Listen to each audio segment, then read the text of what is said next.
గింజ మన ప్రభుత్వం ప్రజా పాలనలో కొనుగోలు చేసిందని ఈరోజు నేను గర్వంగా చెప్తున్న మిత్రులారా.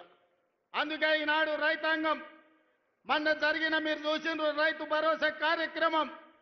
అందరూ అనుకున్నారు గోతికాడి నక్కలాకి ఎదురు చూసిండ్రు, ఒంటె పెదాలకు నక్క ఎదురు చూసినట్టు రైతు భరోసాలో ఈ ప్రభుత్వం విఫలం చెందుతుందని ఆలోచన చేసిండ్రు.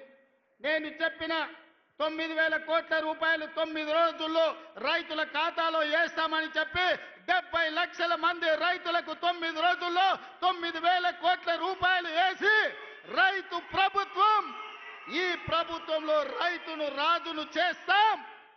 మా ఉద్దేశం, మా లక్ష్యం వ్యవసాయం దండుగ కాదు, వ్యవసాయం పండుగ చేస్తామని చెప్పినాం.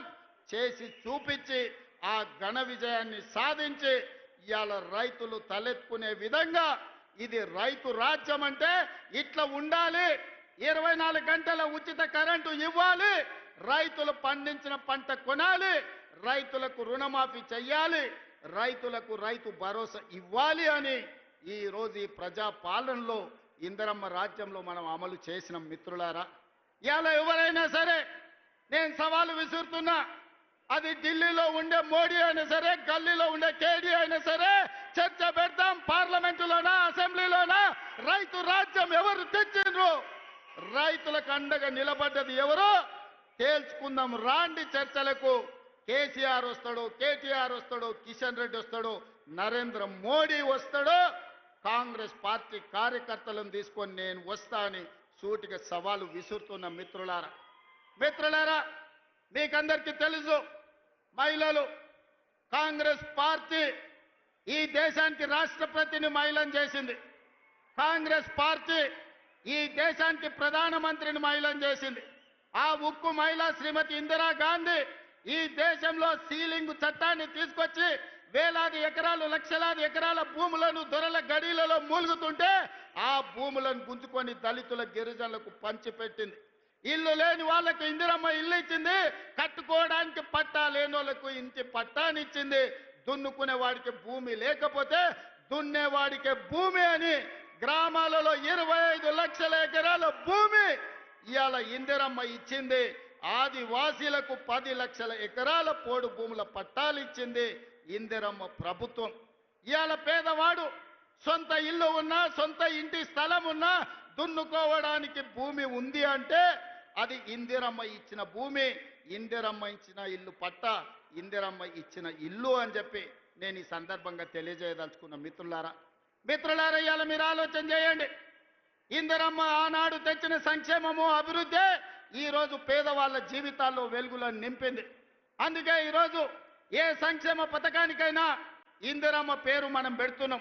హైదరాబాదు నగరంలో పేదవాళ్లకు 5 రూపాయల భోజనం పెట్టాలని, పేదవాళ్లకు, కూలి పోయే వాళ్లకు పొద్దున్నే టిఫిన్ చెయ్యడానికి క్యాంటీన్లు పెట్టి ఇందిరమ్మ పేరు పెడితే ఈ తలమాచిన దద్దమ్మలు, సోయిలేనోళ్ళు ఇందిరమ్మ పేరు పెడతారని ధర్నా చేసిరు.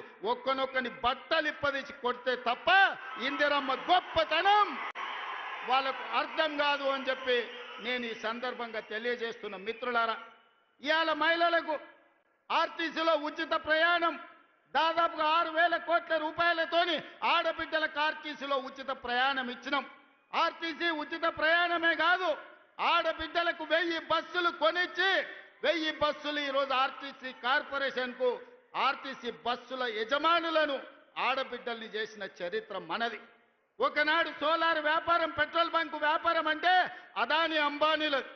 కానీ ఇవాళ అదే సోలార్ బిజినెస్ 1000 మెగావాట్లు ఆడబిడ్డలకిచ్చి రాష్ట్ర ప్రభుత్వంతో ఒప్పందం చేసి ఇవాళ సోలార్ వ్యాపారం అదానితో పోటీ పడే విధంగా ఆడబిడ్డల్ని మన ప్రభుత్వం తీర్చిదిద్దింది. ఒకనాడు పెట్రోల్ బంకులు అంటే రిలయన్స్, అంబానీవి. కానీ ఇవాళ ఆడబిడ్డలకు జిల్లాలల్లో పెట్రోల్ బంకులు ఇచ్చి పెట్రోల్ బంకుల వ్యాపారం ఈరోజు ఆడబిడ్డలతో చేస్తున్నాం.